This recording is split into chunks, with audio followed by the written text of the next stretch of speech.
நல்லா போகிற நகைப்பான காலத்தில் அழ ஆரம்பிச்சிடுறது இதெல்லாம். இப்போ கல்லறைக்கு போனான்னே அவன் கண்ணில் தண்ணி வரும்.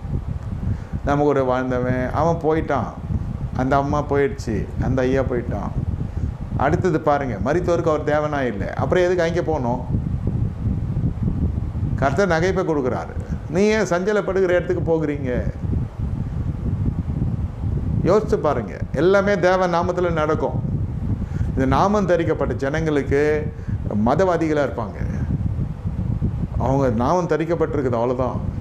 இயேசுவின் நாமம் தரிக்கப்பட்டிருக்கு, நாமத்தை தோர்த்து கொள்கிறான், அவ்வளோதான். விசுவாசலையும் பழைக்கலை, வார்த்தையிலையும் பழைக்கலை, கிருபையிலையும் பழைக்கலை, திருவிருந்திலையும் பழைக்கலை, ஆவியிலையும் பழைக்கலை. இத்தனை வகையான பிழைப்பு உண்டு வேதத்தின் அடிப்படையில் சொல்கிறேன். உபதேசத்திலையும் பிழைக்கலை. இது நாமம் மட்டும்தான் தரித்திருக்குது. அதனால் அது கல்லறைக்கு ஓடும், திருவிழா கொண்டாடும், அது எங்கெங்கேயோ போகும். அது கட்சியில் எல்லாமே கர்த்தர், எல்லாமே கடவுள் தான் சொல்லிட்டு போயிடும்.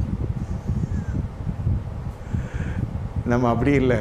நீ ஆலயமாய் வாழுகிறாய், உன்னில் தேவன் மகிமைப்பட வேண்டும். நீ யாருக்கு இடரலற்ற ஒரு வாழ்க்கை வாழ வேண்டும். நீ தேவனுடைய நீதியை தள்ளிவிடக்கூடாது. உன்னை குறித்து பரலோகம் சந்தோஷப்பட வேண்டும். பரலோகம் பாவி மனம் திரும்புகிற ஒரு பாவி நிமித்தம் பரலோகம் சந்தோஷப்படும். என்னை குறித்து எப்படி சந்தோஷப்படும்? பாவத்தில் இருக்கிற ஜனங்களை நீதிக்கு உட்படுத்த நடத்துகிற பொழுது பரலோகத்தில் அந்த ஒரு பாவி நிமித்தம் பெரிய சந்தோஷம் உண்டா? அந்த ஊழியத்தை சேகரித்தம் என் நிமித்தம் அதுக்கு ஒரு பாக்கியத்தை கர்த்தர் எனக்கு தருகிறார் என்றால் அது என்னுடைய பலன் பரலோகத்தில் பெரிதாக இருக்கும்.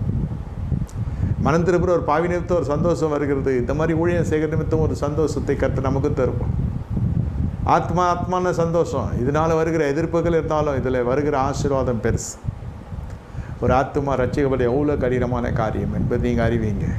ரட்சிக்கப்பட்ட ஆத்மாக்கள் இப்படி கலங்கடிக்கப்படுகிற ஜனங்கள் இருக்கிறாங்க. வேதாமத்திலேருந்தே சொல்கிறேன். அந்த ஆவி இன்னும் தொடர்ந்து கொண்டே இருக்கணும். Driving people towards graveyard.